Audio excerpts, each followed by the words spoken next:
नमस्कार। सुन लो यूपीएससी पर। कभी सोचा है कि वो कौन सी चाबी है जिससे सरकार के बंद दरवाजों के पीछे की जानकारी मिल सकती है? हाँ, वो जानकारी जो लोकतंत्र को असल में लोगों का तंत्र बनाती है। बिल्कुल। आज हम उसी जादुई चाबी की बात करने वाले हैं। सूचना का अधिकार अधिनियम 2005। Right to information act 2005। दोबारा सुनिए, सूचना का अधिकार अधिनियम 2005। ये सिर्फ एक कानून नहीं है, ये पारदर्शिता मतलब ट्रांसपेरेंसी और जवाबदेही यानी कि अकाउंटेबिलिटी लाने वाला एक बहुत बड़ा हथियार है। जी हाँ, और यूपीएससी एस्पिरेंट्स के लिए तो ये समझना बहुत ही जरूरी है, गवर्नेंस और पॉलिटी के लिहाज से। पर सच कहें तो ये हर भारतीय नागरिक के लिए है। तो आज हम क्या करने वाले हैं? आज हम इस अधिनियम के पूरे ढांचे को, इसकी धाराओं की व्यवस्था, अरेंजमेंट ऑफ सेक्शंस को परत दर परत खोलेंगे, बिल्कुल शुरू से। हाँ, मतलब कौन सा चैप्टर क्या कहता है, किस सेक्शन का क्या मतलब है, सब कुछ विस्तार से समझेंगे। कोई जल्दबाजी नहीं, आराम से। हाँ बिल्कुल, एकदम आराम से, जैसे चाय पीते हुए गपशप कर रहे हो। कोशिश रहेगी कि ये बोरिंग ना हो। हाँ, कहीं शायद हंसी भी आए या शायद गुस्सा भी कह रहे, ऐसा भी होता है क्या? और जो जरूरी बातें होंगी उन्हें हम दोहराएंगे भी, ताकि दिमाग में अच्छे से बैठ जाए। तो तैयार हो जाइए इस ज्ञान यात्रा के लिए। चलिए शुरू करते हैं। प्रस्तावना मतलब प्रिएम्बल से। ये कानून बनाई क्यों? हाँ, ये सवाल तो सबसे पहले आता है, क्यों जरूरत पड़ी इसकी? देखिए, प्रिएम्बल कहता है कि भारत एक लोकतांत्रिक गणराज्य है, डेमोक्रेटिक रिपब्लिक। जी। और लोकतंत्र तभी मजबूत होता है जब नागरिक सूचित हों, इन्फॉर्म्ड हों, जब सरकार के काम में पारदर्शिता, ट्रांसपेरेंसी हो। इससे क्या हासिल होता है? इससे भ्रष्टाचार पर रोक लगती है और सरकारें जनता के प्रति जवाबदेह, अकाउंटेबल बनती हैं। ये 3 शब्द याद रखिए: सूचित नागरिक, पारदर्शिता, जवाबदेही। Informed citizen, transparency, accountability. ठीक है, लेकिन इसमें एक पेच भी तो है। पेच? कैसा पेच? बिल्कुल सही कहा आपने, ये एक बड़ा मुद्दा है। सरकार के कुशल संचालन, सीमित राजकोषीय संसाधनों का सही इस्तेमाल और संवेदनशील जानकारी की गोपनीयता, कॉन्फिडेंशियलिटी ऑफ सेंसिटिव इंफॉर्मेशन, ये सब भी जरूरी है। तो एक तरफ जानकारी देने का दबाव, दूसरी तरफ कुछ छुपाने की जरूरत भी। ये तो मुश्किल मामला है। बिल्कुल, इसीलिए ये अधिनियम इन टकराते हुए हितों, कॉन्फ्लिक्टिंग इंटरेस्ट्स में एक संतुलन, एक बैलेंस बनाने की कोशिश करता है। अच्छा, संतुलन कैसे? ये सुनिश्चित करता है कि लोकतंत्र का जो आदर्श है वो बना रहे और साथ ही नागरिकों को कुछ जानकारी, सर्टेन इन्फॉर्मेशन पाने का एक व्यवहारिक अधिकार मिले। सब कुछ नहीं, पर जरूरी जानकारी। समझ गया। और ये लागू कब हुआ था? तारीख क्या थी? ये अधिनियमित हुआ, मतलब इनैक्ट हुआ 15 जून 2005 को, गणतंत्र के 56वें वर्ष में, 56th year of the Republic of India. इसका एक्ट नंबर है 22 ऑफ 2005। ठीक है, 15 जून 2005, एक्ट नो 22 ऑफ 2005, ये याद रखना होगा। जी, अब आते हैं अधिनियम के चैप्टर्स और सेक्शंस पर। पहला चैप्टर, चैप्टर आई, प्रिलिमिनरी यानी प्रारंभिक। प्रारंभिक, इसमें क्या है? इसमें 2 सेक्शन है, सेक्शन 1 और सेक्शन 2। सेक्शन 1? सेक्शन 1 बताता है इसका संक्षिप्त नाम, विस्तार और प्रारंभ। Short title, extent and commencement. नाम तो हमें पता है, the right to information act 2005, सूचना का अधिकार अधिनियम 2005। सही। विस्तार, एक्सटेंट। पूरे भारत में? हाँ, अब पूरे भारत में। पहले जम्मू कश्मीर पर लागू नहीं होता था, लेकिन एक्ट 34 ऑफ 2019, जो JNK रीऑर्गेनाइजेशन एक्ट था, उसके बाद से ये अब पूरे भारत पर लागू है। ये बदलाव महत्वपूर्ण है। हाँ, ये जानना जरूरी है। और प्रारंभ, कमेंसमेंट, इसमें एक खास बात है। कुछ प्रावधान जैसे सेक्शन 41, 51, 52, 12, 13, 15, 16, 24, 27, 28 ये तो तुरंत लागू हो गए थे। तुरंत मतलब 15 जून 2005 से ही? हाँ, लेकिन बाकी के प्रावधान 120 दिन बाद लागू हुए। 120 दिन? 4 महीने का समय क्यों दिया गया? शायद इसलिए ताकि जो सरकारी अधिकारी हैं, पब्लिक अथॉरिटीज हैं, वो इसकी तैयारी कर सकें, PIO नियुक्त करना, जानकारी इकट्ठा करना वगैरह। अच्छा, ठीक है, तैयारी का समय। अब सेक्शन 2, ये तो परिभाषाओं वाला सेक्शन होता है अक्सर। डेफिनेशंस। बिल्कुल। और ये बहुत महत्वपूर्ण है, क्योंकि यही पता चलता है कि कानून के शब्दों का असली मतलब क्या है। इसे थोड़ा मजेदार बनाते हैं उदाहरणों के साथ। हाँ, जरूर। सबसे पहले, समुचित सरकार, अप्रोप्रिएट गवर्नमेंट। मतलब कौन सी सरकार जिम्मेदार होगी, केंद्र सरकार या राज्य सरकार? ये कैसे तय होता है? ये इस पर निर्भर करता है कि वो पब्लिक अथॉरिटी किसके द्वारा स्थापित या नियंत्रित है, या उसे पैसा कहाँ से मिल रहा है। ज्यादातर फंडिंग के आधार पर। ठीक है, केंद्र या राज्य? अगला। केंद्रीय सूचना आयोग, सेंट्रल इंफॉर्मेशन कमीशन CIC, हाँ, और राज्य सूचना आयोग, स्टेट इंफॉर्मेशन कमीशन SIC। ये तो बड़े नाम लग रहे हैं। हाँ, ये RTI के मुख्य निगरानी करता है, मतलब वॉचडॉग्स। हम इनके बारे में चैप्टर 3 और 4 में विस्तार से जानेंगे।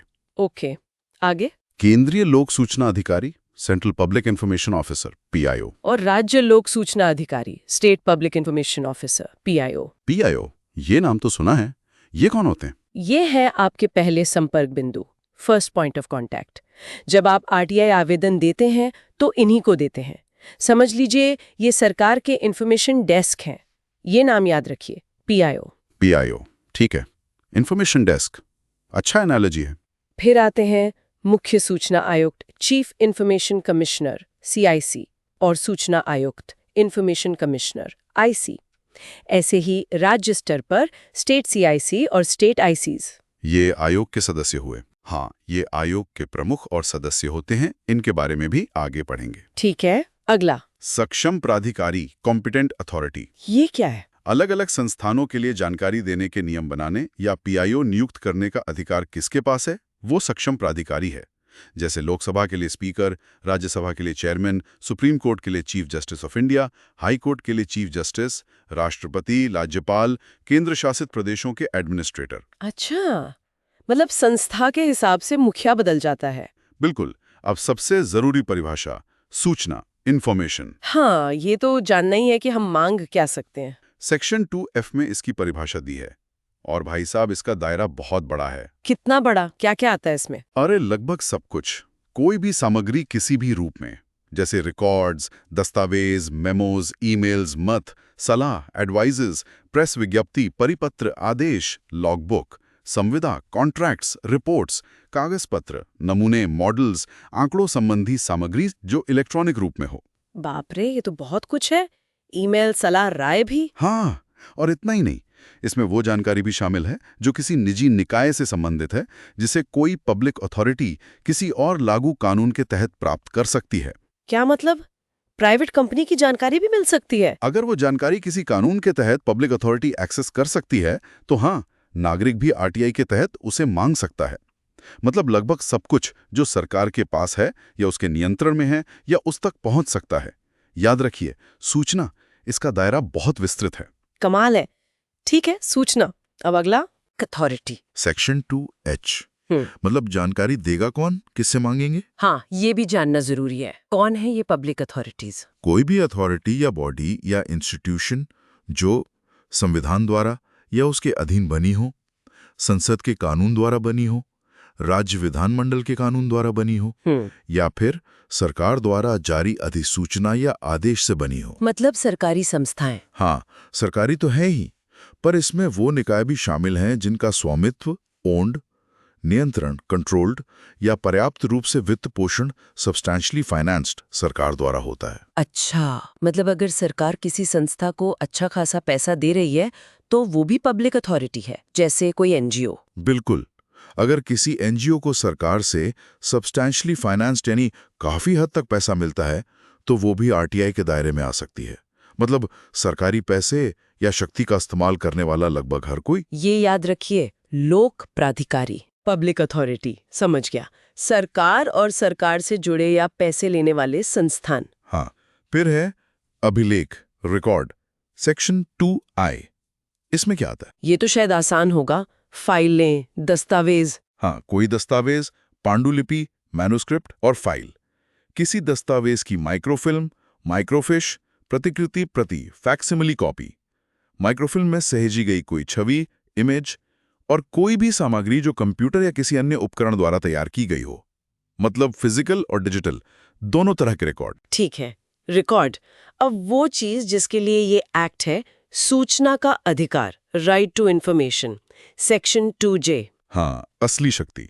इसमें क्या क्या शामिल है? क्या सिर्फ जानकारी मांगना? नहीं, उससे कहीं ज्यादा। इसमें शामिल है कामों, दस्तावेजों, डॉक्यूमेंट्स, अभिलेखों, रिकॉर्ड्स का निरीक्षण करने का अधिकार, रिकॉर्ड्स या दस्तावेजों के नोट्स लेने, उद्धारण या प्रमाणित प्रतियां लेने का अधिकार, सामग्री के प्रमाणित नमूने लेने का अधिकार और जानकारी को इलेक्ट्रॉनिक रूप में प्राप्त करने का अधिकार, जैसे Diskit, floppy, tape, video cassette या किसी और इलेक्ट्रॉनिक मोड में या प्रिंटआउट के रूप में जहां जानकारी कंप्यूटर में सेव्ड है।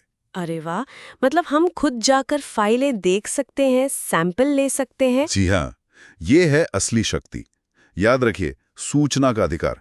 इसमें सिर्फ मांगना नहीं, देखना, जांचना, कॉपी लेना, सैंपल लेना सब शामिल है। कमाल है। एक आखिरी परिभाषा, हाँ, पर व्यक्ति, सेक्शन 2N।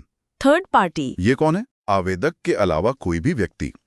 इसमें कोई दूसरा नागरिक भी हो सकता है या कोई दूसरी पब्लिक अथॉरिटी भी हो सकती है जिसकी जानकारी मांगी गई है पर जिसने मांगी नहीं है। अच्छा, मतलब अगर मैंने किसी और व्यक्ति या संस्था से जुड़ी जानकारी मांगी तो वो थर्ड पार्टी हुए। बिल्कुल, इनका जिक्र सेक्शन 11 में आएगा। ठीक है, तो चैप्टर 1 में नाम, विस्तार, शुरुआत और ये सब महत्वपूर्ण परिभाषाएं आ गईं। PIO, सूचना, लोक प्राधिकारी, सूचना का अधिकार, ये सब समझना बहुत जरूरी था। जी, अब चलते हैं चैप्टर 2 पर। इसका शीर्षक है सूचना का अधिकार और लोक प्राधिकारियों की बाध्यताएं। Right to information and obligations of public authorities. Obligations मतलब जिम्मेदारियां। हाँ, लोक प्राधिकारियों की क्या जिम्मेदारियां हैं इस कानून के तहत? इसमें सेक्शन 3 से लेकर सेक्शन 11 तक हैं। सेक्शन 3 बहुत सीधा और सरल है। ये कहता है, इस अधिनियम के प्रावधानों के अधीन सभी नागरिकों को सूचना का अधिकार होगा। All citizens shall have the right to information। साफ और स्पष्ट, सभी नागरिकों को, इसमें कोई शर्त नहीं। शर्त बस यही कि अधिनियम के अन्य प्रावधानों के तहत वो जानकारी एग्जेम्प्टेड ना हो। ठीक है। अब सेक्शन 4, आपने कहा था ये बहुत महत्वपूर्ण है, ऑब्लिगेशंस वाला। हाँ, सेक्शन 4 लोक प्राधिकारियों की बाध्यताओं के बारे में है। ये बहुत ही महत्वपूर्ण सेक्शन है। इसके कई हिस्से हैं। बताइए। सेक्शन 4A कहता है कि हर लोक प्राधिकारी अपने सभी रिकॉर्ड्स को सही ढंग से रखेगा, सूचीबद्ध, कैटलॉग्ड, अनुक्रमित, इंडेक्स्ड करके और उचित समय के भीतर कंप्यूटराइज्ड करके और उन्हें नेटवर्क से जोड़ेगा ताकि जानकारी पाना आसान हो। Record management. ये क्यों जरूरी है? ताकि जब कोई जानकारी मांगे तो उसे ढूंढना आसान हो। अगर रिकॉर्ड ही ठीक से नहीं रखे होंगे तो जानकारी देंगे कैसे? सही बात है। और सेक्शन 4(1)(b), इसे आपने कानून का दिल कहा था। हाँ, स्वतः प्रकटन या सुओ मोटो डिस्क्लोजर। ये कहता है कि अधिनियम लागू होने के 120 दिनों के भीतर हर लोक प्राधिकारी को कम से कम 17 प्रकार की जानकारी खुद ही प्रकाशित करनी होगी, बिना किसी के मांगे, और इसे हर साल अपडेट भी करना होगा। 17 प्रकार की जानकारी? जी। क्या क्या आता है इसमें, कुछ उदाहरण देंगे? हाँ, जरूर। जैसे अपने संगठन की विशिष्टियां, कृत्य और कर्तव्य, particulars of its organisation, functions and duties, अपने अधिकारियों और कर्मचारियों की शक्तियां और कर्तव्य, powers and duties of its officers and employees, निर्णय करने की प्रक्रिया जिसमें पर्यवेक्षण और जवाबदेही के चैनल शामिल हैं, procedure followed in decision making process, अपने काम करने के लिए तय किए गए मानक, norms set for discharge of functions, नियम, विनियम, अनुदेश, मैनुअल और रिकॉर्ड जो उसके पास हैं या उसके कर्मचारी इस्तेमाल करते हैं, rules, regulations, instructions, manuals and records held by it और अंडर इट्स कंट्रोल, दस्तावेजों की श्रेणियों का विवरण जो उसके पास हैं, statement of categories of documents held, नीति बनाने या उसके कार्यान्वयन के संबंध में जनता के सदस्यों से परामर्श या प्रतिनिधित्व की व्यवस्था का विवरण, particulars of any arrangement for consultation with public, बोर्डों, परिषदों, समितियों और अन्य निकायों का विवरण, उनकी बैठकों के कार्यवृत्त तक सार्वजनिक पहुंच है या नहीं, details of boards, councils, committees etcetera and accessibility of minutes, अपने अधिकारियों और कर्मचारियों की directory of officers and employees, अधिकारियों और कर्मचारियों को मिलने वाला मासिक पारिश्रमिक, मंथली रेम्यूनरेशन, सभी योजनाओं, प्रस्तावित व्ययों और किए गए भुगतानों की रिपोर्टों का विवरण देते हुए अपने प्रत्येक एजेंसी को आवंटित बजट एलोकेटेड, सब्सिडी कार्यक्रमों के निष्पादन का तरीका जिसमें आवंटित राशि और लाभार्थियों का विवरण शामिल है, manner of execution of subsidy programmes, इसके द्वारा दी गई रियायतों, परमिटों या प्राधिकारों के प्राप्तकर्ताओं का विवरण, particulars of recipients of concessions, permits, electronic रूप में उपलब्ध जानकारी का विवरण, details of information available in electronic form, नागरिकों को सूचना प्राप्त करने के लिए उपलब्ध सुविधाओं का विवरण, जैसे पुस्तकालय या वाचनालय के काम के घंटे, particulars of facilities available for obtaining information, लोक सूचना अधिकारियों के नाम, पदनाम और अन्य विवरण, names, designations and other particulars of PIOs, और ऐसी अन्य जानकारी जो निर्धारित की जाए। अरे बाप रे, ये तो बहुत लंबी लिस्ट है। मतलब अफसर की तनख्वाह कितनी है, बजट कहाँ खर्च हो रहा है, कौन सी कमेटी बनी, क्या नियम है, ये सब बिना मांगे पता चल सकता है। हाँ, यही तो सुओ मोटो यानी स्वतः प्रकटन का मतलब है। लक्ष्य ये है कि सरकार इतनी पारदर्शी हो जाए कि लोगों को आरटीआई लगाने की जरूरत ही कम से कम पड़े। ये तो क्रांतिकारी विचार है, पर क्या सच में ऐसा होता है? कानून तो यही कहता है। कितना पालन होता है ये अलग बहस का मुद्दा है, पर प्रावधान तो बहुत शक्तिशाली है। बिल्कुल। अच्छा, सेक्शन 4 में और क्या है? सेक्शन 4(1)(c) कहता है कि महत्वपूर्ण नीतियां बनाते समय या जनता को बड़े पैमाने पर प्रभावित करने वाले निर्णय लेते समय सभी प्रासंगिक तथ्य, रेलेवेंट फैक्ट्स प्रकाशित करने होंगे। और 4(1)(d)? प्रभावित व्यक्तियों को प्रशासनिक, एडमिनिस्ट्रेटिव या अर्धन्यायिक क्वाजी जुडिशियल निर्णयों के कारण बताने होंगे, रीजंस फॉर डिसीजंस। ये भी जरूरी है ताकि पता चले फैसला क्यों लिया गया। फिर सेक्शन 4(2) कहता है कि लोक प्राधिकारियों को लगातार कोशिश करनी चाहिए कि वो सबसेक्शन 1B के तहत ज्यादा से ज्यादा जानकारी खुद ही जनता को उपलब्ध कराएं ताकि आरटीआई का इस्तेमाल कम करना पड़े। वही बात, प्रोएक्टिव डिस्क्लोजर पर जोर। हाँ, और सेक्शन 4(3) और 4 बताते हैं कि ये जानकारी कैसे दी जानी चाहिए। इसका व्यापक प्रसार यानी डिसेमिनेशन होना चाहिए। प्रसार मतलब? फैलाना। हाँ। जानकारी ऐसी होनी चाहिए जो आसानी से सुलभ हो, एक्सेसिबल हो, कॉस्ट इफेक्टिव हो, स्थानीय भाषा लोकल लैंग्वेज में हो और जहां तक संभव हो इलेक्ट्रॉनिक प्रारूप में हो। प्रसारित करने के तरीके भी बताए गए हैं, जैसे नोटिस बोर्ड, अखबार, सार्वजनिक घोषणाएं, मीडिया प्रसारण, इंटरनेट या कोई और तरीका। मतलब जानकारी लोगों तक पहुंचे, ये सुनिश्चित करना है। सेक्शन 4 तो सच में बहुत व्यापक है। बिल्कुल। अब आते हैं सेक्शन 5 पर। लोक सूचना अधिकारियों यानी PIOs का पदनाम, designation of public information officers. हाँ, PIO की बात पहले भी आई थी परिभाषाओं में, अब इनकी नियुक्ति के बारे में है। जी, ये सेक्शन कहता है कि हर लोक प्राधिकारी को अधिनियम लागू होने के 100 दिनों के भीतर अपनी सभी प्रशासनिक इकाइयों, एडमिनिस्ट्रेटिव यूनिट्स या कार्यालयों में जितने जरूरी हों उतने अधिकारियों को केंद्रीय या राज्य PIO के रूप में नामित करना होगा 100 दिन के अंदर। और इनका काम क्या होगा? इनका मुख्य काम है सूचना के लिए अनुरोध करने वाले व्यक्तियों के अनुरोधों को निपटाना और जो नागरिक जानकारी मांग रहे हैं उनकी उचित सहायता करना। असिस्टेंट भी होते हैं क्या? हाँ, हर पब्लिक अथॉरिटी को उपजिला या उपमंडल सब डिस्ट्रिक्ट स्तर पर एक या अधिक अधिकारियों को केंद्रीय या राज्य सहायक लोक सूचना अधिकारी APIO के रूप में नामित करना होता है। APIO, इनका क्या रोल है? इनका काम है सूचना के आवेदन या अपील को स्वीकार करना और उन्हें तुरंत संबंधित PIO या वरिष्ठ अधिकारी या सूचना आयोग को भेजना। अगर आप APIO को आवेदन देते हैं तो जवाब मिलने की समय सीमा में 5 दिन और जुड़ जाते हैं। अच्छा, मतलब APIO के जरिए जाने पर 30 + 5 = 35 दिन लग सकते हैं। हाँ, सामान्य मामलों में। और PIO की मदद के लिए? PIO अपने काम के लिए किसी अन्य अधिकारी की सहायता मांग सकता है और अगर PIO ने किसी अधिकारी से सहायता मांगी है तो वो अधिकारी भी इस अधिनियम के प्रावधानों के उल्लंघन के लिए PIO की तरह ही माना जाएगा, मतलब वो भी जवाबदेह हो जाता है। इसे डीम्ड PIO कहते हैं। अच्छा, मतलब PIO अकेला नहीं है, वो मदद ले सकता है और मदद करने वाला भी जिम्मेदार होगा। ये तो टीम वर्क हुआ। हाँ, कह सकते हैं।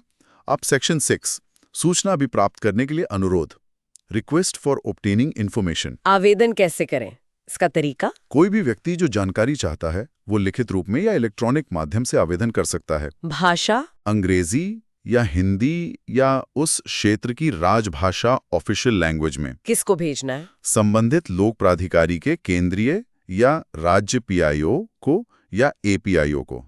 साथ में निर्धारित शुल्क देना होगा। क्या कारण बताना जरूरी है कि जानकारी क्यों चाहिए? नहीं, ये बहुत महत्वपूर्ण है। आवेदक को जानकारी मांगने का कोई कारण बताने की जरूरत नहीं है, बस अपना संपर्क विवरण देना होगा ताकि उससे संपर्क किया जा सके। ये तो बहुत अच्छी बात है, कोई पूछेगा नहीं कि क्यों चाहिए। और अगर कोई पढ़ा लिखा ना हो, लिख ना पाए तो? अगर कोई व्यक्ति लिखित में आवेदन नहीं दे सकता है तो PIO का कर्तव्य है कि वो उस व्यक्ति द्वारा दिए गए मौखिक कथन को लिखने में हर संभव सहायता करें। ये भी बहुत जरूरी प्रावधान है सबको शामिल करने के लिए। अच्छा, अगर मैंने गलत डिपार्टमेंट में अर्जी दे दी तो मान लीजिए जानकारी किसी और विभाग के पास है। अगर आवेदन किसी ऐसी पब्लिक अथॉरिटी को दिया गया है जिसके पास वो जानकारी नहीं है या जानकारी किसी दूसरी अथॉरिटी से संबंधित है, तो जिस पीआईओ को आवेदन मिला है वो उसे 5 दिनों के भीतर संबंधित अथॉरिटी को ट्रांसफर कर देगा और आवेदक को इस ट्रांसफर के बारे में तुरंत सूचित करेगा। 5 दिन के अंदर ट्रांसफर। ठीक है। तो ये हुआ आवेदन का तरीका। अब सेक्शन 7, अनुरोध का निपटारा, डिस्पोजल ऑफ रिक्वेस्ट। हाँ, अब जवाब कैसे और कब मिलेगा, इसमें समय सीमा बहुत महत्वपूर्ण है। बताइए कितनी समय सीमा है? सामान्यतः पीआईओ को आवेदन मिलने के 30 दिनों के भीतर या तो जानकारी देनी होगी या सेक्शन 8 और 9 में बताए गए कारणों से अनुरोध अस्वीकार करना होगा। 30 दिन। 30 दिन, ये याद रखना है। और वो 48 घंटे वाली बात? हाँ, अगर मांगी गई जानकारी किसी व्यक्ति के जीवन या स्वतंत्रता, लाइफ और लिबर्टी से संबंधित है तो जवाब 48 घंटों के भीतर देना होगा। ये बहुत बहुत जरूरी है। 48 घंटे 48 घंटे जीवन या स्वतंत्रता के मामले में। ठीक है। और अगर 30 दिन या 48 घंटे में जवाब नहीं मिला तो? अगर पीआईओ निर्धारित समय सीमा के भीतर अनुरोध पर निर्णय देने में विफल रहता है तो ये माना जाएगा कि उसने अनुरोध अस्वीकार कर दिया है। इसे डीम्ड रिफ्यूजल कहते हैं। डीम्ड रिफ्यूजल मतलब मान लिया जाएगा कि मना कर दिया। फिर अपील कर सकते हैं। हाँ, फिर अपील का रास्ता खुल जाता है। अच्छा, क्या जानकारी देने के लिए कोई फीस लगती है आवेदन शुल्क के अलावा? हाँ, अगर जानकारी देने में कुछ खर्च आता है, जैसे फोटोकॉपी का खर्च, सैंपल का खर्च या रिकॉर्ड देखने का खर्च, तो पीआईओ आवेदक से अतिरिक्त शुल्क, फर्दर फी, मांग सकता है। शुल्क कितना होगा? शुल्क उचित, रीजनेबल होना चाहिए और पीआईओ को आवेदक को शुल्क की गणना का पूरा विवरण देना होगा। साथ ही आवेदक को इस शुल्क के खिलाफ अपील करने के अधिकार के बारे में भी बताना होगा। और ये शुल्क जमा करने का समय? आवेदक द्वारा शुल्क जमा करने के लिए सूचित किए जाने और शुल्क का भुगतान करने के बीच की अवधि को 30 दिन की समय सीमा में नहीं गिना जाएगा। ठीक है। मान लीजिए किसी दिव्यांग व्यक्ति ने जानकारी मांगी है। अगर आवेदक संवेदी रूप से विकलांग हैं, तो पीआईओ उसे जानकारी तक पहुंचने में हर संभव सहायता प्रदान करेगा। ये भी अच्छा प्रावधान है। और वो गरीबी रेखा वाली बात? हाँ, अगर आवेदक गरीबी रेखा से नीचे बीपीएल का है तो उससे कोई शुल्क नहीं लिया जाएगा। बीपीएल वालों के लिए मुफ्त। और एक और बात आपने कही थी, अगर देर हो जाए तो? हाँ, अगर पीआईओ निर्धारित समय सीमा 30 दिन 48 घंटे के भीतर जानकारी देने में विफल रहता है तो आवेदक को जानकारी मुफ्त प्रदान की जाएगी। वाह, मतलब देर हुई तो पैसा नहीं लगेगा। ये तो पीआईओ पर दबाव बनाएगा समय पर काम करने का। बिल्कुल। सेक्शन 7 में ये भी है कि अगर जानकारी किसी तीसरे पक्ष, थर्ड पार्टी से संबंधित है, जिसका जिक्र सेक्शन 11 में है, तो पीआईओ निर्णय लेने से पहले उसकी आपत्तियों पर विचार करेगा। ठीक है। और अगर पीआईओ जानकारी देने से मना करता है? अगर पीआईओ अनुरोध अस्वीकार करता है तो उसे आवेदक को बताना होगा अस्वीकृति के कारण, वो अवधि जिसके भीतर इस अस्वीकृति के खिलाफ अपील की जा सकती है और अपीलीय प्राधिकारी, एपेलेट अथॉरिटी का विवरण। सारी जानकारी देनी होगी ताकि आवेदक अपील कर सके। हाँ, और एक बात, जानकारी सामान्यतः उसी प्रारूप में दी जानी चाहिए जिसमें मांगी गई है। मतलब अगर मैंने पेन ड्राइव में मांगी है तो कोशिश की जाएगी कि पेन ड्राइव में ही दें। लेकिन अगर ऐसा करने से लोक प्राधिकारी के संसाधनों का अनुपातहीन रूप से विचलन, डिस्प्रोपोर्शनेटली डाइवर्ट होता हो या रिकॉर्ड की सुरक्षा या संरक्षण को खतरा हो, तो प्रारूप बदला जा सकता है। ठीक है। सेक्शन 7 में काफी कुछ था, समय सीमा, शुल्क, देरी पर मुफ्त जानकारी, अस्वीकृति के कारण प्रारूप।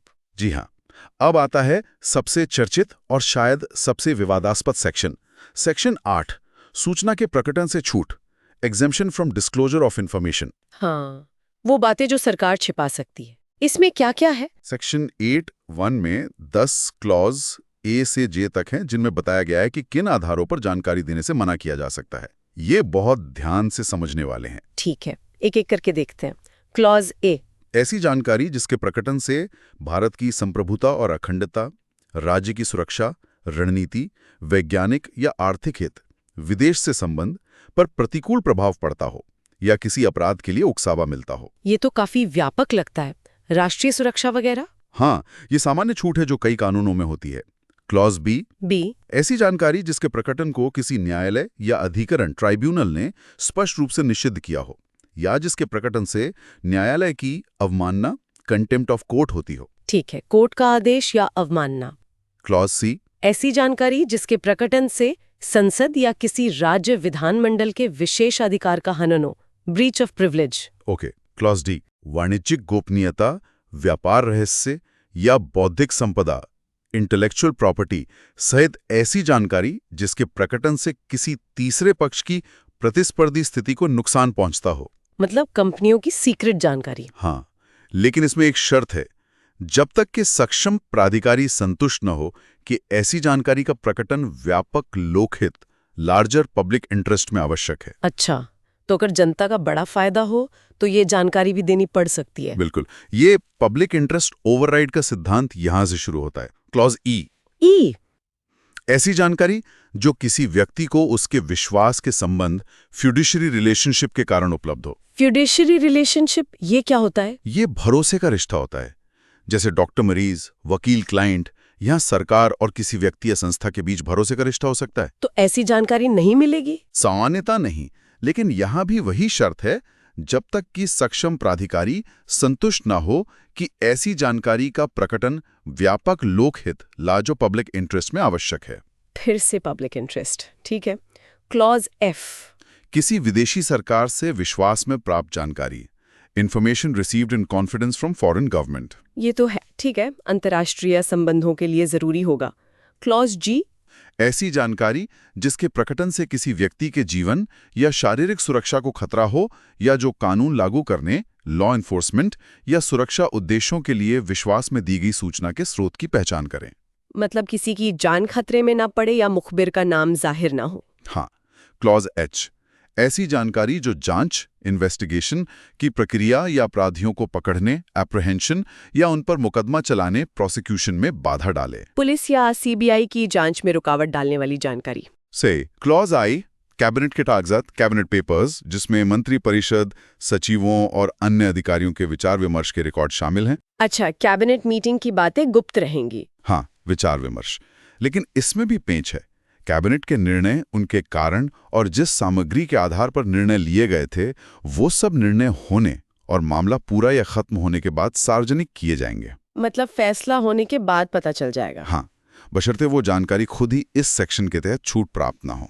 ठीक है, कैबिनेट पेपर्स पर पूरी तरह रोक नहीं है। अब आखिरी क्लॉज जी, ये बहुत महत्वपूर्ण है। ऐसी व्यक्तिगत जानकारी, पर्सनल इंफॉर्मेशन, जिसका प्रकटन किसी सार्वजनिक गतिविधि या हित से कोई संबंध नहीं रखता हो या जिससे व्यक्ति की निजता, प्राइवेसी का अनुचित आक्रमण, अनवारंटेड इन्वेजन होता हो। किसी की पर्सनल जानकारी क्यों मांगनी है? सामान्यता नहीं मांग सकते, लेकिन यहाँ भी दो शर्तें हैं। या तो पीआईओ या अपीलीय प्राधिकारी संतुष्ट हो कि व्यापक लोकहित, लार्जर पब्लिक इंटरेस्ट में इसका प्रकटन जरूरी है। फिर से पब्लिक इंटरेस्ट। और दूसरी शर्त, दूसरी ये कि वो जानकारी जिसे संसद या राज्य विधानमंडल को देने से इनकार नहीं किया जा सकता, उसे किसी व्यक्ति को भी देने से इनकार नहीं किया जाएगा। अच्छा, मतलब अगर एमपीज, एमएलएस को मिल सकती है तो आम नागरिक को भी मिल सकती है। हाँ, तो ये थे 10 क्लॉजेस सेक्शन 8(1) के। इसमें ये पब्लिक इंटरेस्ट ओवरराइड वाली बात बार बार आई, डी, ई और जे में। बिल्कुल, और ये सिर्फ यही तक सीमित नहीं है। सेक्शन 8(2) एक बहुत बड़ी बात कहता है। क्या कहता है सेक्शन 8(2)? ये कहता है कि शासकीय गोपनीयता अधिनियम 1923, ऑफिशियल सीक्रेट्स एक्ट 1923 में या इस सेक्शन 8(1) में दी गई किसी भी छूट के होते हुए भी एक लोक प्राधिकारी सूचना तक पहुंच की अनुमति दे सकता है, यदि प्रकटन में लोकहित, संरक्षित हितों के नुकसान से अधिक महत्वपूर्ण हो। अरे, मतलब अगर पब्लिक इंटरेस्ट ज्यादा भारी है तो ऑफिशियल सीक्रेट्स एक्ट भी आड़े नहीं आएगा और सेक्शन 8(1) की छूट भी हट जाएगी। जी हाँ, पब्लिक इंटरेस्ट ओवरराइड्स एवरीथिंग। ये इस कानून की सबसे शक्तिशाली बातों में से एक है। लोकहित सर्वोपरि है। ये तो सच में बहुत बड़ी बात है। शासकीय गोपनीयता अधिनियम 1923 पर भी भारी। और एक और महत्वपूर्ण बात है सेक्शन 8(3) में। सेक्शन 8(3) ये कहता है कि सबसेक्शन 1 के क्लॉज ए, सी और आई को छोड़कर बाकी किसी भी छूट के अधीन आने वाली कोई भी जानकारी अगर वो घटना या मामले के 20 साल पुरानी हो चुकी है तो उसे दिया जाएगा।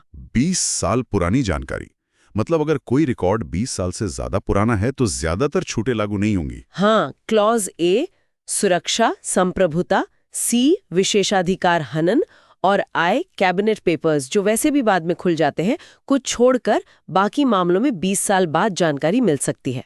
जैसे वाणिज्यिक गोपनीयता या व्यक्तिगत जानकारी अगर 20 साल पुरानी हो गई है तो मिल जाएगी। ये 20 साल कब से गिने जाएंगे? ये अधिनियम कहता है कि 20 साल की अवधि की गणना उस तारीख से की जाएगी जिस तारीख को अनुरोध किया गया है। ठीक है, तो सेक्शन 8 में छूटें हैं पर पब्लिक इंटरेस्ट का ओवरराइड है और 20 साल का नियम भी है।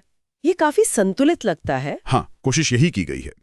अब सेक्शन 9, कुछ दशाओं में पहुंच के लिए अस्वीकृति के आधार, grounds for rejection to access in certain cases. Section 8 के अलावा भी कोई आधार है मना करने का? सेक्शन 9 कहता है कि पीआईओ सूचना के अनुरोध को अस्वीकार कर सकता है यदि जानकारी देने से राज्य के अलावा किसी अन्य व्यक्ति के कॉपीराइट का उल्लंघन होता हो। अच्छा, कॉपीराइट उल्लंघन, ठीक है। सेक्शन 10, पृथक्करणीयता, सेवरेबिलिटी, ये क्या होता है? इसका मतलब है कि अगर किसी रिकॉर्ड के एक हिस्से में ऐसी जानकारी है जो छूट प्राप्त है, लेकिन बाकी हिस्से में ऐसी जानकारी है जो दी जा सकती है, तो पीआईओ को उस हिस्से को अलग करके जानकारी देनी होगी जो छूट प्राप्त नहीं है। मतलब पूरी फाइल रोकने की जरूरत नहीं, जितना दे सकते हैं उतना दे दें। बिल्कुल। और जब ऐसा किया जाता है तो पीआईओ को आवेदक को ये बताना होगा कि जानकारी का केवल एक हिस्सा ही दिया जा रहा है, अस्वीकृति के कारण बताने होंगे, निर्णय करने वाले व्यक्ति का नाम और पदनाम, शुल्क का विवरण और आवेदक के समीक्षा रिव्यू के अधिकार के बारे में बताना होगा। ठीक है, जानकारी को अलग करके देना, सेवरेबिलिटी। अब सेक्शन 11, परिव्यक्ति सूचना, थर्ड पार्टी इंफॉर्मेशन, इसका जिक्र पहले आया था। हाँ, सेक्शन 2N में परिभाषा थी, अब प्रक्रिया है। अगर कोई पीआईओ ऐसी जानकारी देना चाहता है जो किसी तीसरे पक्ष से संबंधित है या उसके द्वारा गोपनीय कॉन्फिडेंशियल मानी गई है, जैसे किसी कंपनी की जानकारी या किसी और व्यक्ति की निजी जानकारी, हाँ, तो पीआईओ को आवेदन मिलने के 5 दिनों के भीतर उस तीसरे पक्ष को एक लिखित नोटिस देना होगा। नोटिस में बताया जाएगा कि जानकारी मांगी गई है और क्या पीआईओ उसे देना चाहता है, और तीसरे पक्ष को अपनी आपत्ति दर्ज करने के लिए आमंत्रित किया जाएगा। तीसरे पक्ष को सूचित करना जरूरी है 5 दिन के अंदर। फिर तीसरे पक्ष को नोटिस मिलने के 10 दिनों के भीतर अपनी आपत्ति सबमिशन दर्ज करने का अवसर दिया जाएगा कि जानकारी देनी चाहिए या नहीं। 10 दिन का समय आपत्ति के लिए।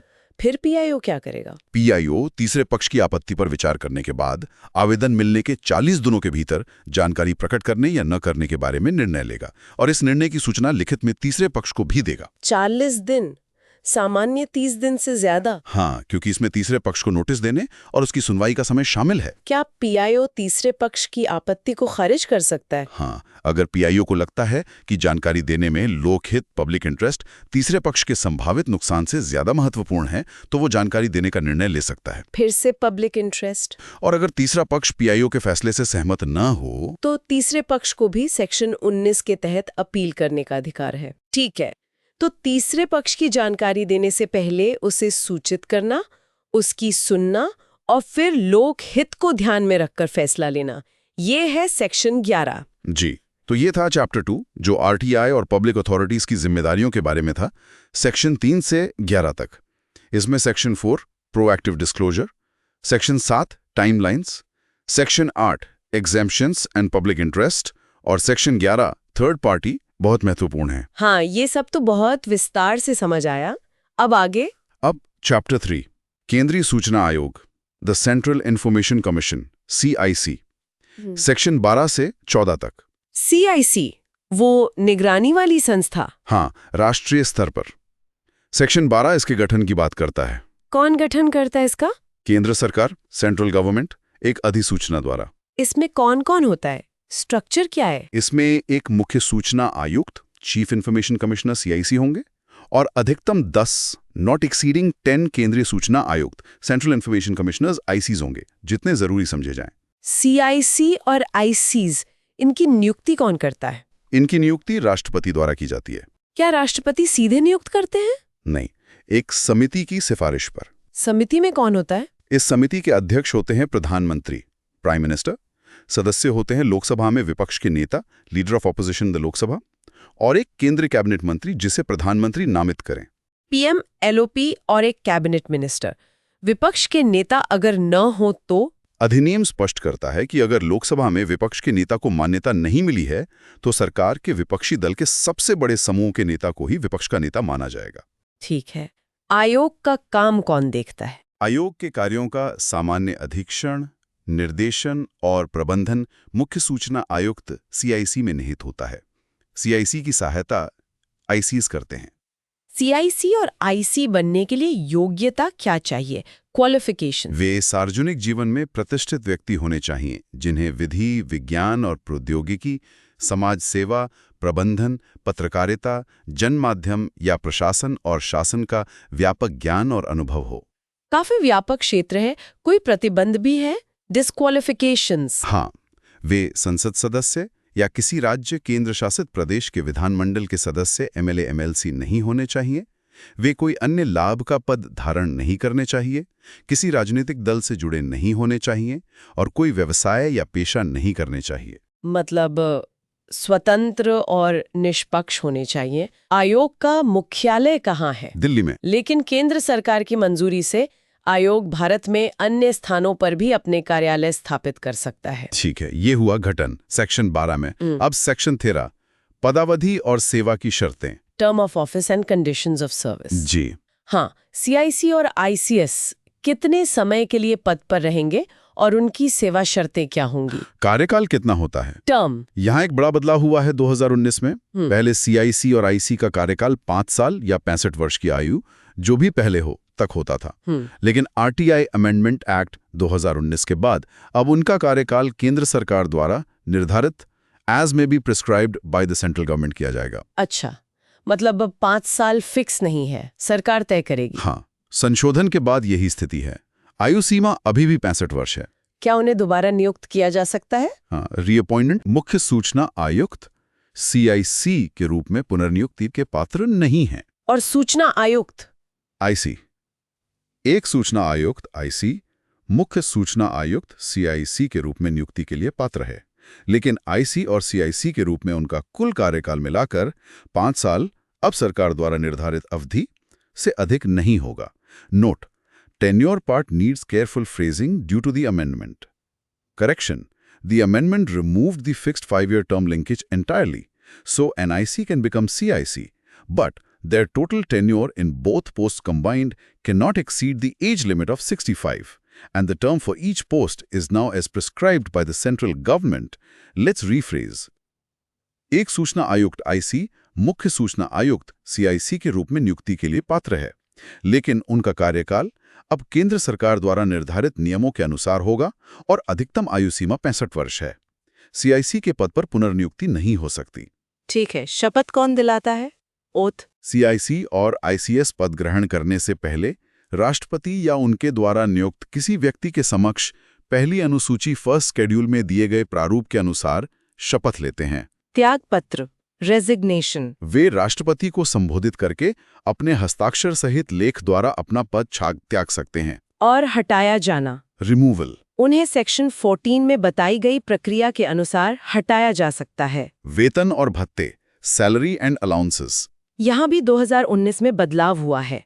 पहले CIC का वेतन मुख्य चुनाव आयुक्त चीफ इलेक्शन कमिश्नर के बराबर और ICS का वेतन चुनाव आयुक्तों इलेक्शन कमिश्नर्स के बराबर होता था। अब उनके वेतन, भत्ते और सेवा की अन्य शर्तें केंद्र सरकार द्वारा निर्धारित एज में be prescribed by the central government की जाएंगी। मतलब कार्यकाल और वेतन दोनों अब केंद्र सरकार तय करेगी। हाँ, 2019 संशोधन के बाद। हालांकि संशोधन में ये भी कहा गया कि जो लोग संशोधन से पहले नियुक्त हो चुके थे, उनके वेतन, भत्ते और सेवा शर्तों पर प्रतिकूल प्रभाव नहीं पड़ेगा। आयोग को काम करने के लिए स्टाफ। केंद्र सरकार आयोग को उतने अधिकारी और कर्मचारी उपलब्ध कराएगी जितने उसके कार्यों के कुशल निष्पादन के लिए आवश्यक हों। ठीक है, तो कार्यकाल और सेवा शर्तें सेक्शन 13 में। अब सेक्शन 14, हटाया जाना, removal of chief information commissioner और इंफॉर्मेशन कमिश्नर। हाँ, किन आधारों पर और कैसे हटाया जा सकता है? मुख्य आधार क्या है? मुख्य आधार है साबित कदाचार, प्रूव्ड मिसबिहेवियर या अक्षमता, इनकैपेसिटी। साबित कैसे होगा? राष्ट्रपति द्वारा उच्चतम न्यायालय सुप्रीम कोर्ट को मामला भेजा जाएगा। सुप्रीम कोर्ट जांच करेगा और रिपोर्ट देगा। अगर सुप्रीम कोर्ट रिपोर्ट देता है कि CIC या IC को इन आधारों पर हटाया जाना चाहिए, तो राष्ट्रपति उन्हें हटा सकते हैं। मतलब सुप्रीम कोर्ट की जांच जरूरी है? हाँ, साबित कदाचार या अक्षमता के आधार पर हटाने के लिए जांच के दौरान राष्ट्रपति सीआईसी या आईसी को निलंबित सस्पेंड भी कर सकते हैं। और कोई आधार है हटाने के जिनके लिए सुप्रीम कोर्ट जांच जरूरी ना हो? हाँ, राष्ट्रपति सीआईसी या आईसी को सीधे भी हटा सकते हैं यदि वो दिवालिया घोषित हो गया हो, किसी ऐसे अपराध के लिए दोषी ठहराया गया हो जिसमें राष्ट्रपति की राय में नैतिक अधमता शामिल हो, अपने कार्यकाल के दौरान अपने पद के कर्तव्यों के बाहर किसी वैतनिक रोजगार में लगा हो, राष्ट्रपति की राय में मानसिक या शारीरिक दुर्बलता के कारण पद पर बने रहने के लिए अयोग्य हो गया हो, या उसने ऐसा वित्तीय या अन्य हित अर्जित कर लिया हो जिससे उसके कार्यों पर पूर्वाग्रहपूर्ण प्रभाव पड़ने की संभावना हो। अच्छा, इन आधारों पर राष्ट्रपति सीधे हटा सकते हैं। हाँ, ठीक है। तो ये हुआ केंद्रीय सूचना आयोग, बिल्कुल। गठन सेक्शन 12, कार्यकाल शर्तें सेक्शन 13 और हटाया जाना सेक्शन 14। बिल्कुल। अब चैप्टर 4, राज्य सूचना आयोग, the state information commission SIC, section 15 से 17 तक। ये वैसा ही होगा जैसे केंद्र का है पर राज्य स्तर पर। हाँ, बिल्कुल वैसा ही। सेक्शन 15 गठन कॉन्स्टिट्यूशन की बात करता है। कौन गठन करता है? राज्य सरकार, स्टेट गवर्नमेंट, अधिसूचना द्वारा।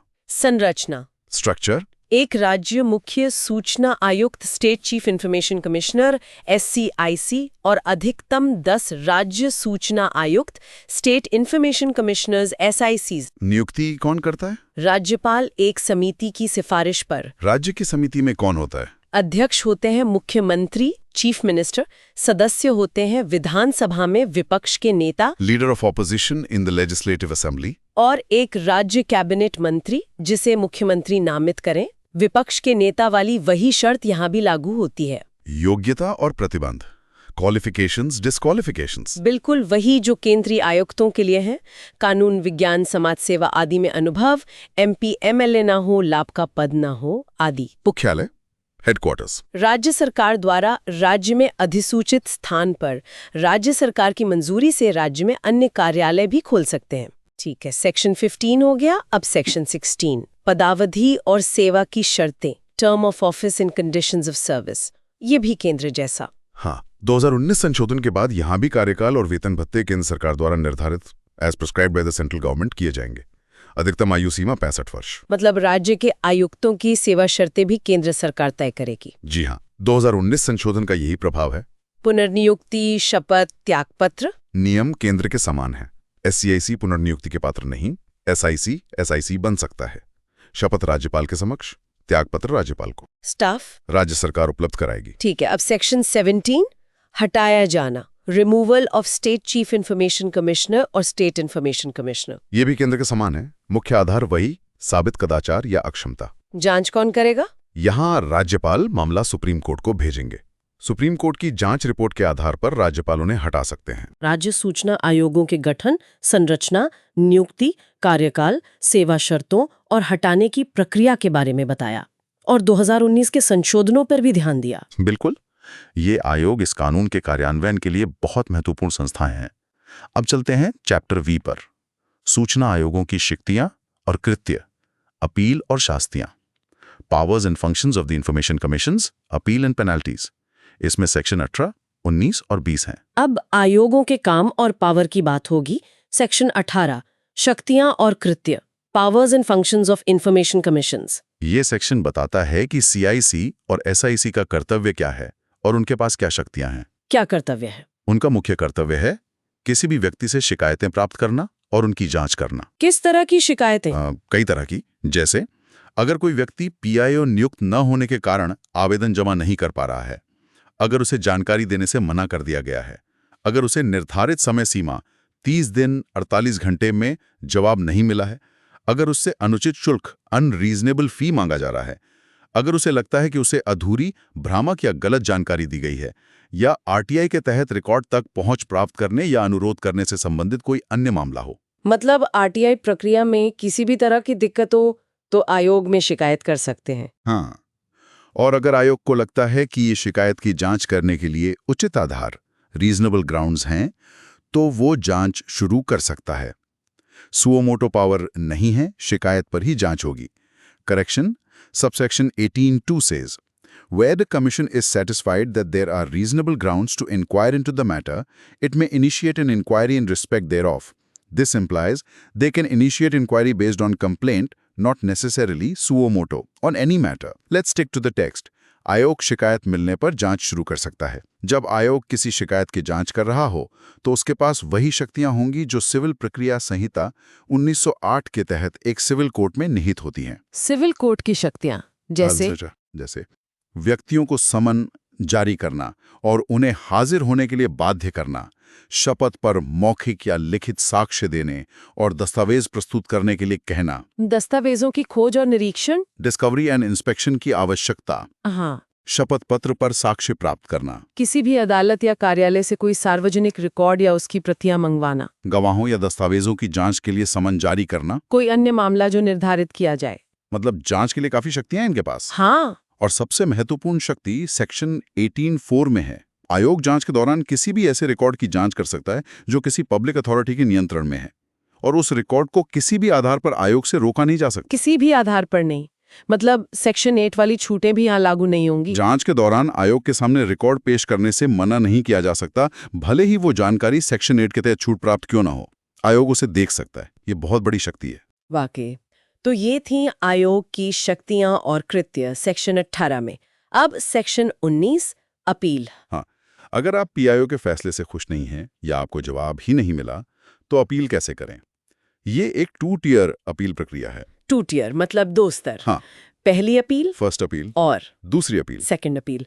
पहली अपील किसको और कब करनी है? पहली अपील उस अधिकारी को की जाएगी जो संबंधित केंद्रीय या राज्य पीआईओ से रैंक में वरिष्ठ हो, सीनियर इन रैंक हो। ये अपील पीआईओ का निर्णय मिलने की तारीख से या निर्णय मिलने की निर्धारित समय सीमा 30 दिन 48 घंटे समाप्त होने की तारीख से 30 दिनों के भीतर करनी होगी। 30 दिन के अंदर पहली अपील पीआईओ के सीनियर को। अगर 30 दिन निकल गए तो? अगर अपीलीय प्राधिकारी संतुष्ट है कि अपीलकर्ता को समय पर अपील दायर करने से पर्याप्त कारण से रोका गया था, तो वह 30 दिनों की अवधि समाप्त होने के बाद भी अपील स्वीकार कर सकता है।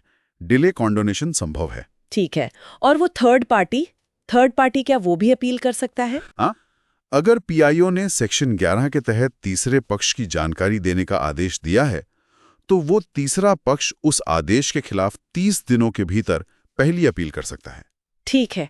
अब दूसरी अपील, सेकंड अपील। पहली अपील के निर्णय से असंतुष्ट व्यक्ति या अगर पहली अपील का निर्णय निर्धारित समय में नहीं मिला तो वो दूसरी अपील कर सकता है। दूसरी अपील किसको करनी है? दूसरी अपील केंद्रीय सूचना आयोग (CIC) या राज्य सूचना आयोग जैसा भी मामला हो को करनी होगी। इसकी समय सीमा?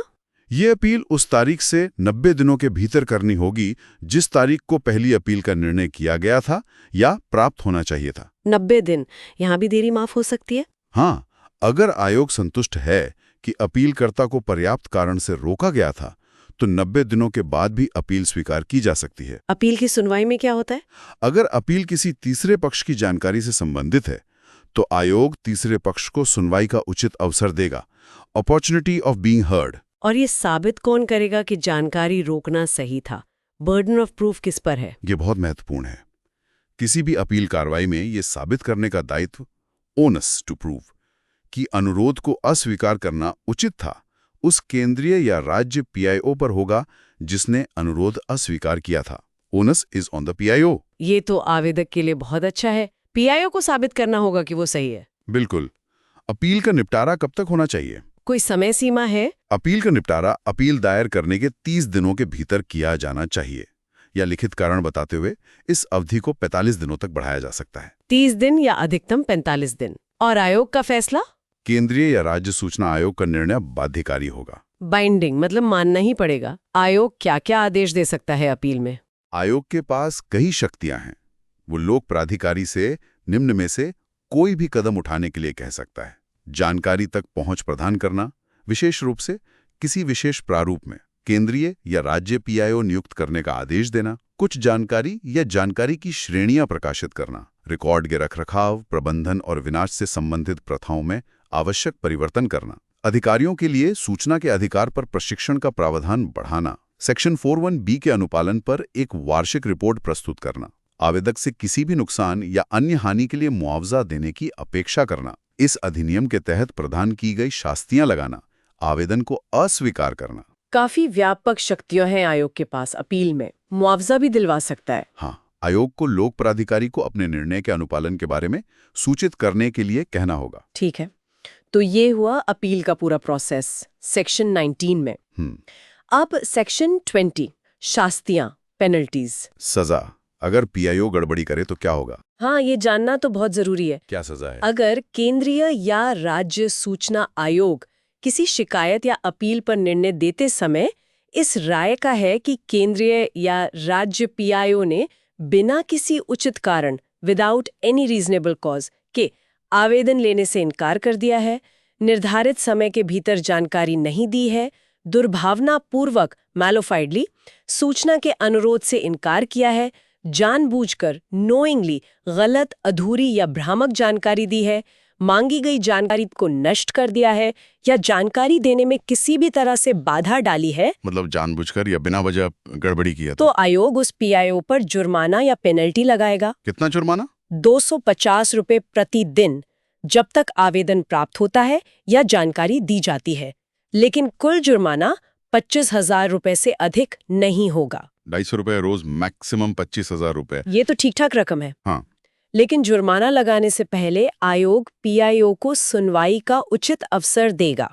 Natural justice. ठीक है, और यहाँ बर्डन ऑफ प्रूफ यहाँ भी साबित करने का भार पीआईओ पर होगा कि उसने उचित रूप से और लगन से काम किया। पीआईओ को ही साबित करना होगा कि उसकी गलती नहीं थी। बिल्कुल। और जुर्माने के अलावा अगर पीआईओ ने बिना किसी उचित कारण के लगातार आवेदन लेने से इनकार किया है या देरी की है या गलत जानकारी दी है आदि, तो आयोग संबंधित लोक प्राधिकारी को उस पीआईओ के खिलाफ सेवा नियमों के तहत अनुशासनात्मक कार्रवाई या डिसिप्लिनरी एक्शन करने की सिफारिश भी कर सकता है। पेनल्टी और डिसिप्लिनरी एक्शन, ये तो काफी गंभीर परिणाम हो सकते हैं। हाँ, ये प्रावधान पीआईओस को जिम्मेदार बनाने के लिए बहुत जरूरी है। याद रखें, 250 रुपए प्रतिदिन, 25,000 रुपए अधिकतम जुर्माना। बिल्कुल। तो चैप्टर 5 में हमने आयोग की शक्तियां सेक्शन 18, अपील प्रक्रिया सेक्शन 19 और दंड सेक्शन 20 को समझा। जी, अब हम अंतिम चैप्टर पर आते हैं, चैप्टर 6, प्रकीर्ण, मिसलेनियस। इसमें सेक्शन 21 से लेकर 31 तक हैं और 2 अनुसूचियां भी हैं। मिसलेनियस मतलब मिलीजुली बातें। हाँ, जो कहीं और फिट नहीं हुई वो यहाँ है। लेकिन इसमें भी कुछ बहुत महत्वपूर्ण सेक्शन है, जैसे सेक्शन 21, सद्भावपूर्वक की गई कार्रवाई के लिए संरक्षण, protection of action taken in good faith. ये क्या है? ये अधिकारियों को सुरक्षा देता है। इसके अनुसार किसी भी व्यक्ति के खिलाफ कोई मुकदमा, अभियोजन या अन्य कानूनी कार्रवाई नहीं की जाएगी जो इस अधिनियम या इसके तहत बनाए गए किसी नियम के अनुसरण में सद्भावपूर्वक इन गुड फेथ किया गया है या करने का इरादा है। मतलब अगर अधिकारी ने नेक नियति से काम किया है तो उस पर केस नहीं होगा? हाँ, ये उन्हें अनावश्यक मुकदमों से बचाता है। ठीक है। अब सेक्शन 22, आपने कहा था ये बहुत महत्वपूर्ण है। अधिनियम का अध्यारोही प्रभाव होना, act to have overriding effect. हाँ, ये सेक्शन कहता है कि इस अधिनियम के प्रावधान शासकीय गोपनीयता अधिनियम 1923, ऑफिशियल सीक्रेट्स एक्ट 1923 और वर्तमान में लागू किसी भी अन्य कानून या इस अधिनियम के अलावा किसी अन्य कानून के आधार पर प्रभावी किसी भी लिखित इंस्ट्रूमेंट में असंगत, इनकंसिस्टेंट कुछ भी होते हुए भी प्रभावी होंगे। ओवरराइडिंग इफेक्ट मतलब अगर आरटीआई एक्ट और ऑफिशियल सीक्रेट्स एक्ट में या किसी और कानून में कोई टकराव होता है तो कौन सा कानून माना जाएगा? आरटीआई माना जाएगा। ये इस कानून को बहुत ताकत देता है। ये कहता है कि पारदर्शिता का अधिकार पुरानी गोपनीयता वाली संस्कृति पर हावी होगा। ये बहुत बड़ी बात है। सच में सेक्शन 22 तो गेम चेंजर है। अब सेक्शन 23, न्यायालयों की अधिकारिता का version, bar of jurisdiction of courts. इसका मतलब है कि कोई भी न्यायालय, कोर्ट, इस अधिनियम के तहत दिए गए किसी भी आदेश के संबंध में कोई मुकदमा, आवेदन या अन्य कार्यवाही नहीं करेगा। मतलब कोर्ट में नहीं जा सकते आरटीआई के मामलों को लेके। हाँ, इस अधिनियम के तहत जो अपील का रास्ता है, सेक्शन 19 में CIS तक वही अपनाना होगा। सिविल कोर्ट में सामान्य मुकदमा दायर नहीं कर सकते। ठीक है, ज्यूरिसडिक्शन बार्ड। अब सेक्शन 24, अधिनियम का कतिपय संगठनों को लागू न होना, act not to apply to certain organisations. हाँ, कुछ संगठनों को इस अधिनियम से छूट दी गई है। कौन से संगठन? केंद्र सरकार की खुफिया इंटेलिजेंस और सुरक्षा सिक्योरिटी संगठन जो दूसरी अनुसूची सेकंड शेड्यूल में निर्दिष्ट हैं, जैसे Intelligence Bureau IB, Research and Analysis Wing रॉ, Directorate of Revenue Intelligence, Central Economic Intelligence Bureau, Directorate of Enforcement, Narcotics Control Bureau, BSF, CRPF, ITBP, CISF, NSG, Assam Rifles, Special Service Bureau, Special Branch, CID, Andaman and Nicobar, Crime Branch CID, CB dollar Dadra Nagar Haveli, Special branch Lakshadweep police वगैरह। राज्य सरकारें भी अधिसूचना द्वारा अपने अंतर्गत आने वाले ऐसे संगठनों को छूट दे सकती हैं। तो इन संगठनों से कोई जानकारी नहीं मिलेगी? सामान्यता नहीं, लेकिन यहाँ एक बहुत बड़ा अपवाद है। भ्रष्टाचार के आरोपों और मानवाधिकार उल्लंघन के आरोपों से संबंधित जानकारी पर यह छूट लागू नहीं होगी। अरे वाह!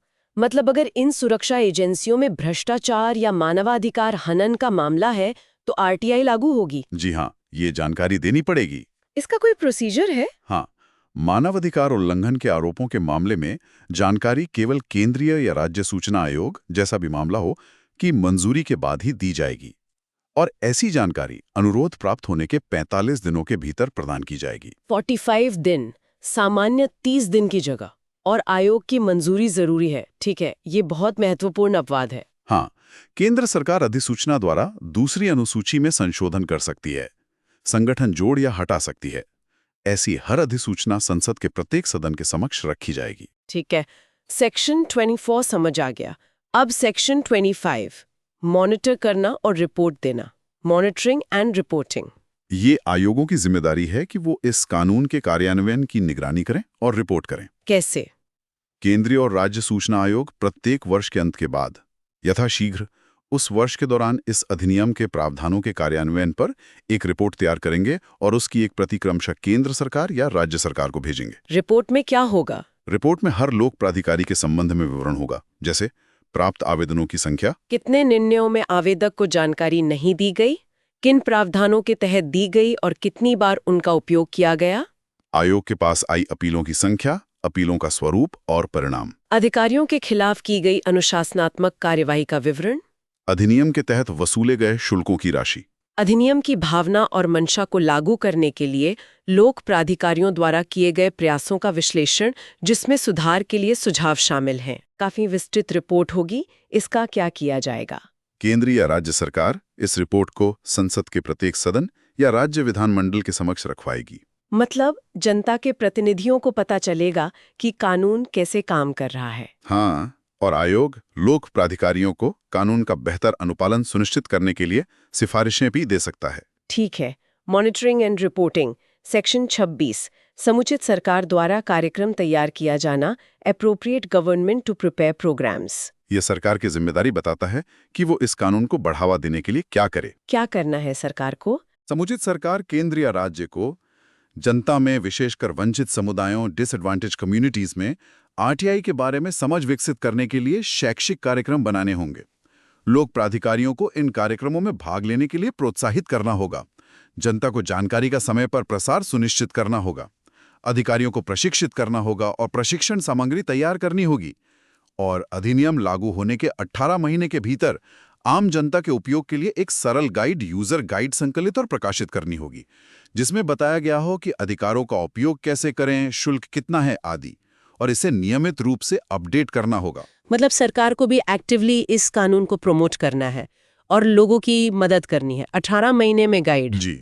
अब सेक्शन 27 और 28, नियम बनाने की शक्ति, पावर टू मेक रूल्स। नियम कौन बनाएगा? सेक्शन 27 के तहत समुचित सरकार, केंद्र या राज्य, और सेक्शन 28 के तहत सक्षम प्राधिकारी, कॉम्पिटेंट अथॉरिटी जैसे स्पीकर, सीजेआई आदि को इस अधिनियम के प्रावधानों को लागू करने के लिए नियम बनाने की शक्ति दी गई है। किस तरह के नियम? जैसे आवेदन शुल्क, अतिरिक्त शुल्क, अपील प्रक्रिया, अधिकारियों की सेवा शर्तें जो 2019 संशोधन के बाद केंद्र सरकार बनाती है, रिकॉर्ड का रखरखाव आदि। ठीक है, नियम बनाने की शक्ति। सेक्शन 29, नियमों का रखा जाना, लेइंग ऑफ रूल्स। जो भी नियम बनाए जाएंगे उन्हें संसद या राज्य विधानमंडल के समक्ष रखा जाएगा ताकि जनप्रतिनिधि उन्हें देख सकें। हाँ। सेक्शन 30, कठिनाइयों को दूर करने की शक्ति, पावर टू रिमूव डिफिकल्टीज। अगर अधिनियम के प्रावधानों को लागू करने में कोई कठिनाई आती है तो केंद्र सरकार अधिनियम शुरू होने के 2 साल तक उस कठिनाई को दूर करने के लिए आवश्यक आदेश जारी कर सकती है। लेकिन ऐसा कोई भी आदेश संसद के समक्ष रखा जाएगा। शुरुआत की दिक्कतों को दूर करने के लिए। ठीक है। और आखिरी सेक्शन सेक्शन 31 निरसन रिपील। ये सेक्शन सूचना की स्वतंत्रता अधिनियम 2002 को निरस्त करता है। अच्छा, इससे पहले भी एक कानून था। हाँ, 2002 में बना था, लेकिन वो पूरी तरह लागू नहीं हो पाया था। आरटीआई एक्ट 2005 ने उसे रिप्लेस कर दिया। ठीक है, तो ये हो गए सारे 31 सेक्शंस। हाँ। और 2 अनुसूचियां भी हैं। हाँ, पहली अनुसूची CIC और SCIC द्वारा ली जाने वाली शपथ या प्रतिज्ञान, ओथ और एफर्मेशन का प्रारूप दिया गया है। और दूसरी अनुसूची? इसमें उन खुफिया और सुरक्षा संगठनों की सूची है जिन पर सेक्शन 24 के तहत ये अधिनियम कुछ अपवादों को छोड़कर लागू नहीं होता। वाह, तो हमने सेक्शन 1 से सेक्शन 31 तक और दोनों शेड्यूल्स को कवर कर लिया। ये तो वाकई में काफी विस्तृत यात्रा थी। हाँ, ये कानून है ही इतना व्यापक और महत्वपूर्ण। तो अब इतनी लंबी चर्चा के बाद श्रोताओं के लिए मुख्य बातें क्या हैं? की टेकअवेज आप संक्षेप में बता सकते हैं? हाँ, जरूर। देखिए, सूचना का अधिकार अधिनियम 2005 की मुख्य बातें याद रखें। पहला, ये लोकतंत्र का आधार है। सूचना का अधिकार पारदर्शिता और जवाबदेही के लिए बेहद जरूरी है। ये बात प्रस्तावना और सेक्शन 3 से साफ होती है। दूसरा, सूचना और लोक प्राधिकारी की परिभाषा बहुत व्यापक है, मतलब ज्यादातर जानकारी और ज्यादातर संस्थाएं इसके दायरे में आती हैं। सेक्शन 2। तीसरा, स्वतः प्रकटन, प्रोएक्टिव डिस्क्लोजर। सरकारी संस्थाओं का यह कर्तव्य है कि वे बिना मांगे ज्यादा से ज्यादा जानकारी खुद ही दें। सेक्शन 4। यह बहुत महत्वपूर्ण है। चौथा, स्पष्ट प्रक्रिया है। आवेदन कैसे करें, PIO की भूमिका क्या है, जानकारी कौन देगा, सब कुछ तय है। सेक्शन 5, 6। पांचवा, समय सीमा। जानकारी देने की निश्चित समय सीमा है, सामान्यतः 30 दिन, जीवन स्वतंत्रता के लिए 48 घंटे। देरी पर जानकारी मुफ्त मिलेगी और जुर्माना भी लग सकता है। सेक्शन 7, 20। छठा, संतुलित छूट। कुछ जानकारी गोपनीय रखी जा सकती है, लेकिन लोकहित हमेशा सर्वोपरि है। पब्लिक इंटरेस्ट किसी भी छूट पर भारी पड़ सकता है। सेक्शन 8। सातवां, स्वतंत्र निगरानी तंत्र। केंद्रीय और राज्य सूचना आयोग CICIC स्वतंत्र निगरानी करता है जो शिकायतों और अपीलों को सुनते हैं। चैप्टर 3, 4, 5। 8th, अपील और दंड। अगर जानकारी न मिले या गलत मिले तो अपील का स्पष्ट प्रावधान है और दोषी अधिकारी पर भारी जुर्माने का भी प्रावधान है। सेक्शन 19, 20। 9वां, सर्वोपरि प्रभाव।